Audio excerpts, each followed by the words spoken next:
Yan. Pero bago tayo magtanong, siyempre babatiin po natin ang mga parents ng ating kids na nandito ngayon sa studio, na nanonood. Naku, ayan po sila, the proud parents of our finalists. So here's your question. Nag-survey kami ng 100 bata and the top 6 answers are on the board. Ano ang sign na galit o mainit ang ulo ni Mami? Hebron. Dahil po di po naguhugas ng pinggan. Kaya nagalit si Mami. Opo. Kung nagagalit siya, paano mo alam na galit siya? Siyempre po, halata naman po sa mukha or kung sa pagsalita po, kung medyo pagalit na po yung salita. Kukunin natin yung itsura sa mukha. May kita mo. Yung reaction sa mukha, yun ang kukunin natin. Kasi first answer na binigay ninyo, yun ang tatanggapin natin. Okay? Clear, kids? Okay. Sa mukha. Yan, nakasumangot. Winces, again. Ano ang sign na galit o mainit ang ulo ni Mami? Nagdadabog. Nagdadabog. Nandun ba yan? Wala. Hebron, pass or play? Play. Alright, let's play round 1. Makmak. Ano ang sign na galit o mainit ang ulo na parati ka bang pinapagalitan? Minsan lang po. Talaga? Opo. Okay. Paano mo nalalaman pag pinapagalitan ka na? O, sign na galit o mainit ang ulo ni Mami?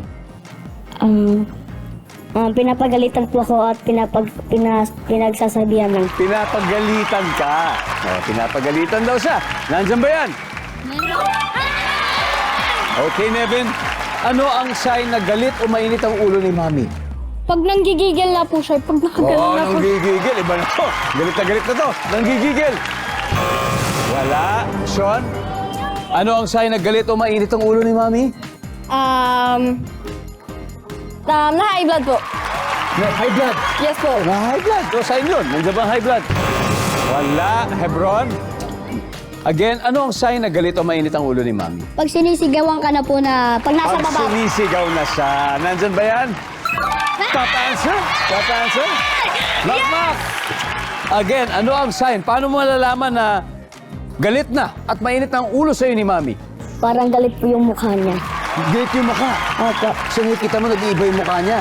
Parang ganyan. Oh, pag nagagalit na yung mukha, nandyan ba yan? Pero nandyan na nakasimangot. Parang yan na siguro yun.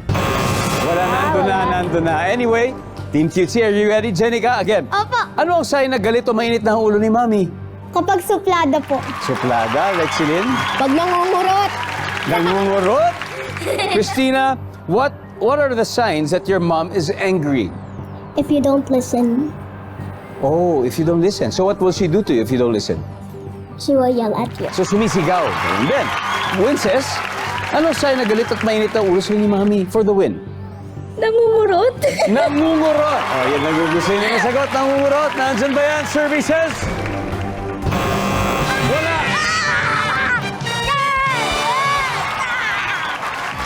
Ang nanalo sa round 1 ay ang Team Teaching. Meron na silang 77 points. Cutesy, siyempre wala pa dahil first round pa lang. Ngayon, may chance ang ating studio audience na manalo ng 5,000 pesos. Okay, matara. Kayo po. Ano pong pangalan nyo? Ronald po, Ronald. Okay, Kuya Ronald. Ano kaya ang sign na galit na at mainit ng ulo ni Mami? namamalo po. Namamalo! Nandyan ba yan for 5,000 pesos? Yep. Congratulations! Ngayon, meron pa tayong dalawa. Tingnan niya natin number 6. Masama na ang tingin. And number 3. The silent treatment.